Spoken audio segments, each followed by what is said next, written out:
Quando lhe tinha palavras amargas, podia sentir papel ainda molhado com lágrimas, coisa assim, a carta dizia assim.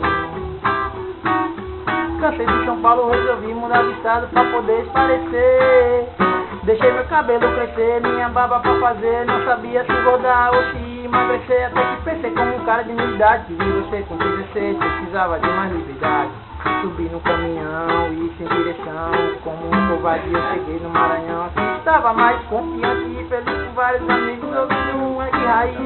Manda essa carta pra você não se espantar, aqui está meu endereço, venha me visitar. Fui visitá-lo e ele estava bem mudado, de cabelo rastafari enrolando baseado. Foi aí que eu percebi que ele estava mais lesado, com ideias rebeldes e o olho avermelhado. Perguntei por que tinha isso na mão, se quando eu usava me dizia que não era bom. E respondeu humildemente, faça essa cabeça aí, se sente com a gente. Meu pai é Rastafari, Rastafari, Rastafari.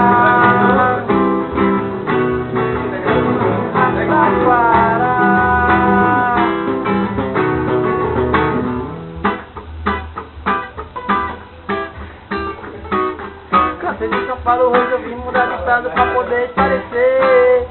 Deixei meu cabelo crescer, minha barba pra fazer, não sabia se engordar ou se emagrecer. Até que pensei como um cara de minha idade, que vi você com 16, precisava de uma liberdade. Subi no caminhão e sem direção, como um covarde. Aqui estava mais confiante e feliz com vários amigos, ouvindo um reggae raiz. Mandei essa carta pra você não se espantar, aqui está meu endereço, venha me visitar. Fui visitá-lo e ele estava bem mudado, de cabelo rastafari enrolando baseado. Foi aí que eu percebi que ele estava mais lesado, com ideias rebeldes e o olho avermelhado.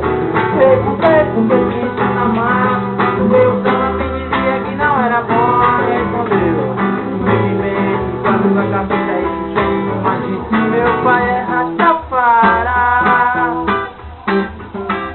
meu pai é Rastafari, meu pai é Rastafari, meu pai é Rastafari.